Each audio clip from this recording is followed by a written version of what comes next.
Some languages have a special way to express two of something when we're not just counting, but saying that two things share some characteristic, that we're considering them together. In Russian, it looks like this: oba or obye. Let's look at some examples. Мы оба молчали. И оба раза я уснул в середине фильма.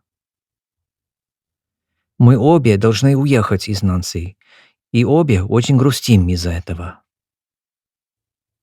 И обе команды пытаются доказать Путину, что именно они его главная опора.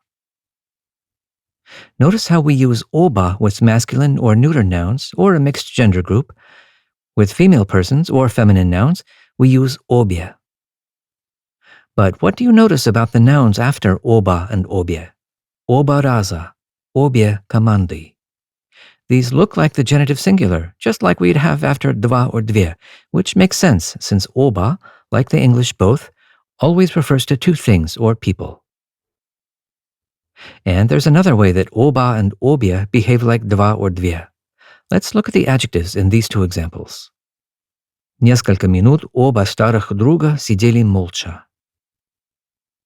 Обе новые книги оказались интереснее и сильнее первых. What do you notice about the adjective endings here? In another video, we saw examples like these. Два маленьких ключа. Две маленькие собаки. And we learned how after the forms два and две, adjectives take a genitive plural form before masculine and neuter nouns, and usually a nominative plural ending before a feminine noun. And it's just the same with oba and obye.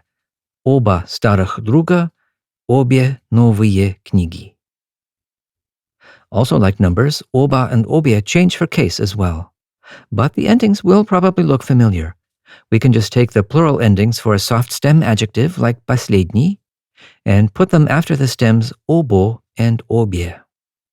Since oba implies more than one, we don't really need to worry about any singular endings, though you might see a phrase like дети обоего пола, children of both genders.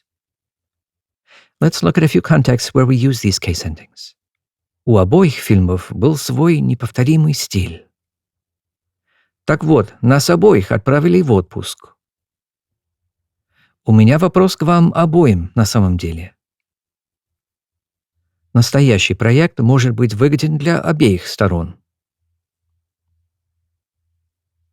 You might have noticed two forms for the accusative, оба and обоих, and обе and обеих.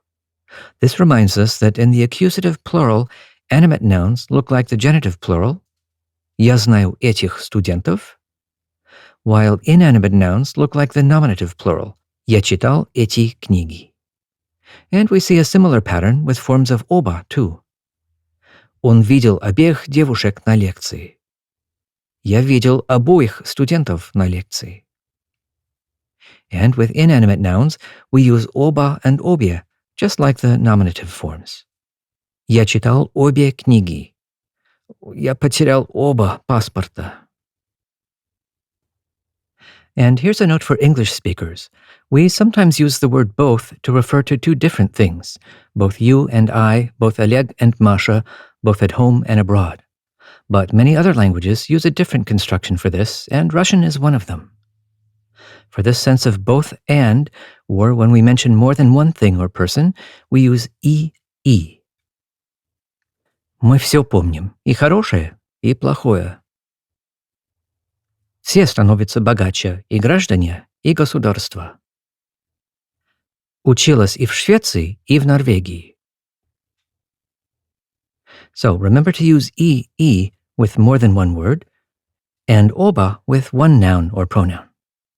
And one last note, you might see this word, обои, but don't be confused, it has nothing to do with оба, it just means wallpaper, and it's always plural. Я думаю, нам нужны новые обои. Summing up, Russian uses оба and обе to express two things considered together, like English both. Use оба with masculine and neuter nouns, обе with feminine nouns.